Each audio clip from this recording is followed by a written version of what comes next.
So ரீசெண்டாக ஒரு interview பார்த்தேன். அதில் ஒரு பர்சன் ஒரு ஸ்டேட்மெண்ட் கொடுத்திருந்தாரு. என்னன்னா சிஎஸ்கே யங்ஸ்டர்ஸா பெருசா யூஸ் பண்றது இல்ல, ஸ்பெஷலி ஜெகதீசனுக்கு சிஎஸ்கேல போதிய அளவு சான்ஸ் கொடுக்கப்படல அப்படின்னு.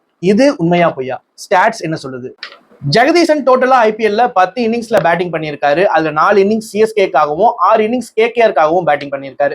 இந்த 10 இன்னிங்ஸ்ல அவர் டோட்டலா அடிச்ச ரன்ஸ் 162 அண்ட் டோட்டலா அவர் ஃபேஸ் பண்ண balls 147 with an average of 18 and a strike rate of 110.20. So with this numbers ஆவரேஜை பார்க்கும்போது அவ்வளோ கன்சிஸ்டன்டாகவும் தெரியல அண்ட் ஸ்ட்ரைக் ரேட்டை பார்க்கும்போது அவ்வளோ எக்ஸ்ப்ளோசிவாகவும் தெரியல.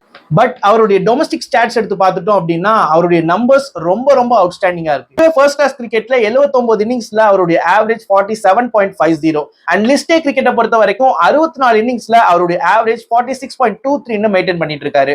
ஸோ டொமஸ்டிக் கிரிக்கெட்டை பொறுத்த வரைக்கும் ஜெகதீசன் ஒரு சூப்பர் பிளேயர் அப்படிங்கிறதுல எந்த ஒரு டவுட்டும் இல்லை. பட் ஐபிஎல்ல அவருடைய பொசிஷனுக்கு நிறைய காம்படிஷன் இருந்துச்சு. அவருடைய கன்சிஸ்டன்சியும் பிலோ ஆவரேஜா தான் இருந்துச்சு.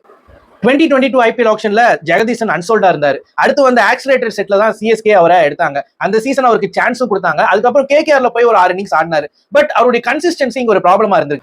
So that's why he couldn't make figure.